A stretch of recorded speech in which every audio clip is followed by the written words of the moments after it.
People who are born on the 28th. Why is it the number one and not like 7 or 4? Because, for instance, you're basically saying, why is a woman weaker than a man? Because that's the natural order. What's the significance of those numbers? Because of natural selection. That's the reason why a woman is weaker than a man. Because of natural selection. Okay, so when it comes down to it, the 28 is the number of wealth. 8 is the number of money. I'll give you an example. Stop. All you can do is look at what the elite are doing and follow their lead. The Chinese. Listen, the Chinese started the Olympic Games on 8/8/2008 at exactly 8:08 p.m. Why? Because they know 8's the number of money. No matter what you think, they went from the 15th biggest economy in the world to the 3rd to the 2nd within a few years after that. Right. So you can say that's a correlation, but the fact of the matter is it happened. I'm going to also say it's a correlation because it's also begging the question. Also begging the question that they don't have the same calendar as us. It wasn't even the 8th of their month when they did it. It wasn't even. They don't have the same calendar we do. They use the English language over there too. Got it. The signs, you guys see the ejection handle? The signs in China. The signs in the Chinese. If you go to China, you go to Russia, you go to Peru, all the signs in English, buddy. Again, that doesn't change the fact they didn't do it. They did it on literally their calendar. It was not the 8th day. You'd sit. Huawei, a government company called another ejection handle. Here we go. Pull out of here again. Chinese New Year is in February. February 5th is the Chinese New Year. Huawei. Look at that's the government-backed Chinese company. It starts with the H. 8 is the 8th letter because of money. And if you look at their logo, it has 8 different spots on it, symbolizing the 8. You guys are blind to this. Like, for instance, when I talk about the Illuminati, when I talk about the 13 Illuminati families, you guys will say, oh, this is nonsense. But if you see what's actually going on in the world, you understand what's going on. For instance, McDonald's. McDonald's has a big M as their logo. Why? Because M is the 13th letter. Again, paying homage to the 13 Illuminati families. It's not because the guy's name was McDonald. That's what. Now, yeah, no idea of the fact that it was named after a guy named McDonald, who didn't get to choose his fucking name. That's what you guys are going to say. I'm going to say. No, here's what happened. Rick Kroc specifically bought McDonald's from the brothers specifically because now I get it. It's all astrology proof. I got you. Okay.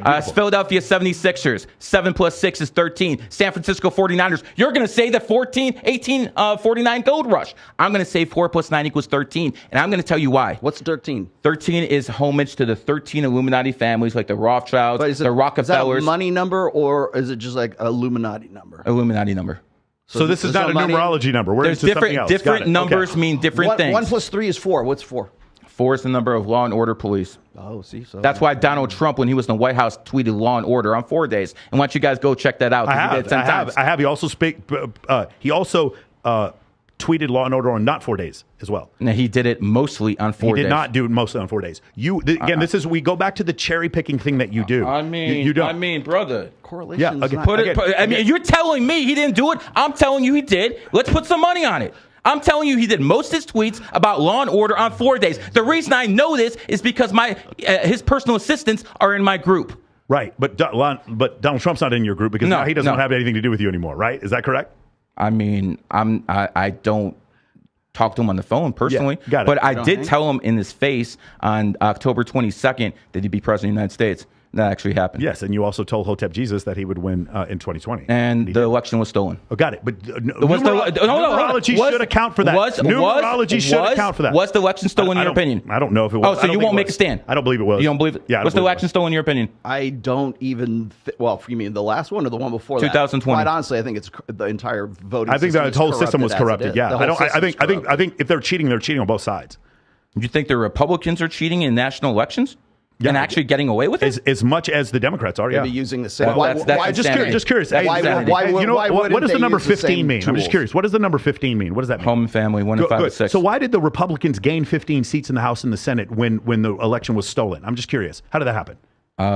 Well, on a national level and on a state level, they have different elections. No, right. But again, they won 15 seats. These are the same. Mm-hmm. The voting machines that they use were the same voting machines for the national election as the state election. How do they win 15 seats? I'm just curious. What 15 means? What does it mean again? No one cares. It's only about the president. No one cares. It's the president. No one cares. It's the president. It's the president they care about. Your anecdotal information matters because you said it. My anecdotal information doesn't matter because I said it. This is clear selection bias. Texas sharpshooter fallacy. You're doing it again. No, there's no evidence. Was it stolen or not stolen? I don't know. But the reality is I haven't seen any clear evidence to show that it was stolen. That's not the case. So here's the thing. You don't know the Democrats too well then, do you? No, I know the Democrats better than you, clearly, because you just throw things out there and you expect people to believe. You understand Obama's running a shadow government right now? Let me explain if something. You understand the Democrats. I'm going to explain something to you. You're going to agree with me on this. I don't want you coming near my girlfriend. I think you're fucking incredible with women. I think you can run off about astrology all fucking day until these women are dropping their panties for you. I have no doubt whatsoever. I don't need to do that. I have a wife. I have a wife. And I don't do that stuff. Now, that might interest you to sleep around with 20 women. That does not interest me. I don't teach that stuff. I don't teach that stuff. You could. Let him finish his thought. I'm saying you could.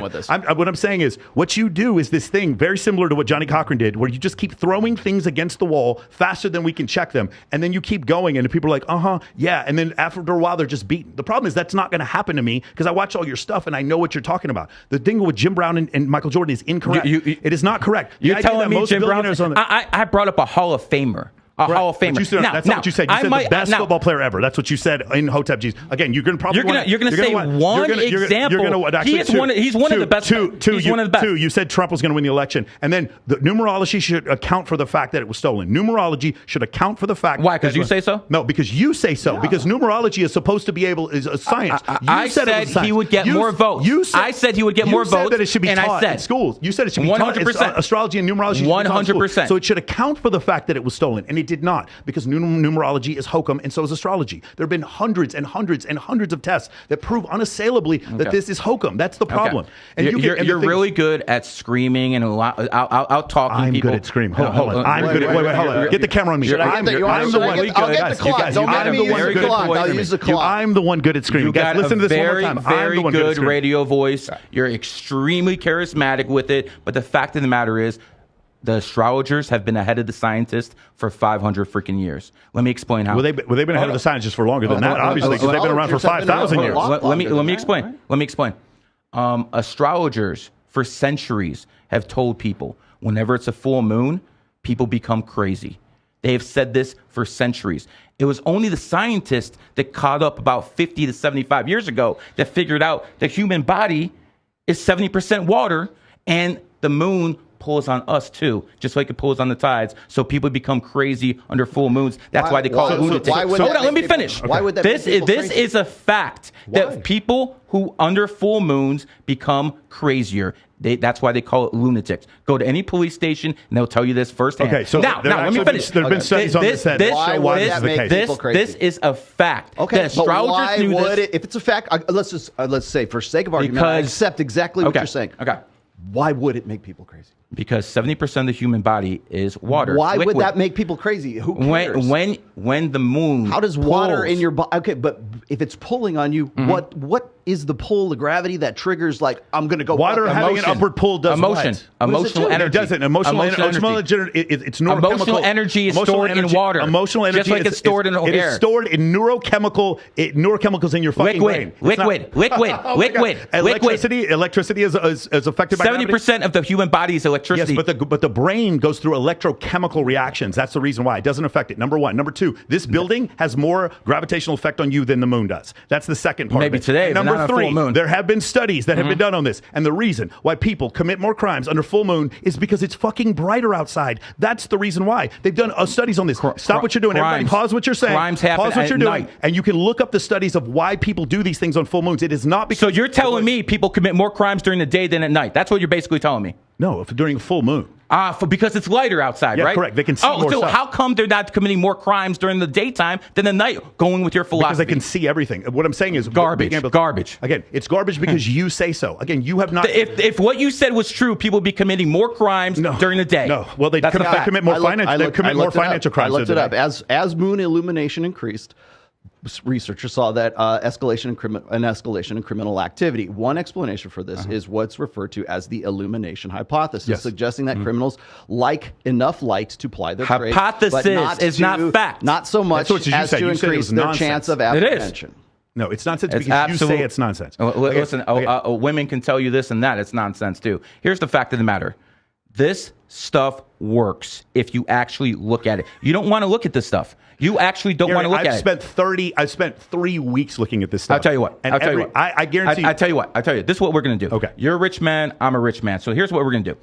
We're going to go up to random people with a video camera. They're going to give me their birthday, and I'm going to read them like a book. No, if you're not. And we're not going to do that. If they say I'm wrong, I pay you. No. If they say I'm right, you pay me. Let's do that. Money. This is what matters. Put the money on it. You won't do it. You won't do it. So let me explain to you. So I want you guys to stop real quick, and I want you to look up what's called the Barnum. I'll read it. I have it right here. We're going to look up what's called the Barnum fallacy. So what you do is there's a professor named Barnum, and there was another professor named Ricci who did this. What they did was they gave the horoscopes for all these different astrological signs. They had 120 students in a class, and they gave in an envelope with their astrological signs. They had 10 Virgo, 10. You just said you needed 60,000 people about 10 minutes ago. You said you needed 60,000. Now you're saying I didn't interrupt you, so stop. So what happened was they gave them all the same astrological signs, and they gave it a 4.6 out of 5 rating that this astrological sign meant them. So what he's doing is he's going to say things like you're assertive, or you money's coming in your future, or you're going to make more friends. There's going to be these massive generalizations, and through that, most people are going to say yes, like you're an honest person. Most people are going to think they're an honest person. Yeah, you're never an asshole. You're never an asshole. It never says there's a $100 bill underneath your shoe. It's never predictions like that. These are generalizations that are called the Barnum effect. So stop what you're doing right now and look up the Barnum effect. There's 2 experiments that you guys should look at. That's what he's with 120 people. You just said you needed 60,000 people to make an example, but because he did it for 120 people, that's enough for him. Fact for him. So that was okay. I got it. That was the first example. They've redone this. They actually did it on YouTube. You guys should check out the video. They've done this several times on YouTube, where they actually did they redid the Barnum effect several times, and every time it comes out the same way. I got it right here. Okay, Barnum effect. It's also called the Forer effect. That's what I'm familiar with. In psychology, the phenomenon that occurs when individuals believe that personality descriptions apply specifically to them, more so than to other people, despite the fact that description actually filled with the information that applies to everyone. The effect means that people are gullible because they think that the information is about only them, when in fact the information is generic. The Barnum effect came from the phrase attributed, perhaps falsely, to showman P.T. Barnum. No, it was a professor named Barnum. Yeah, but it's not P.T. Barnum. Yeah, okay. Sucker's born every minute. Okay, so psychics, horoscopes, sucker's born every second. Magicians, palm readers, crystal ball gazers make use of the Barnum effect when they convince people that their description of them is highly special and unique and could never apply to anyone else. And by the way, this also applies to MBTI, which I have a real big problem with, which you all know. It's just the modern version of astrology. No one is ever an asshole. It's always here's your letters, and this. I call people assholes all the time. So here's my take. I'm glad we got to this because this is the part I wanted to get to here. When I'm dealing with people who are say, well, I'm this kind of personality, I'm introverted, I'm extroverted, I'm this, I'm an MBTI, I don't know, INTJ or whatever the fuck it is, right? These are classifications that men and women want to apply to themselves because it helps them sort out the fucking universe. But it does one other thing. It takes accountability away from them. Which is the least red pill thing that you can fucking do. That we exist. Every day I wake up and the world will tell me how much I can bench, how much money I have, and which girl likes me. That's what my role as a man is, to always fight against those things and to improve myself. Accountability lies with myself. Extreme ownership, like Jocko Willink says.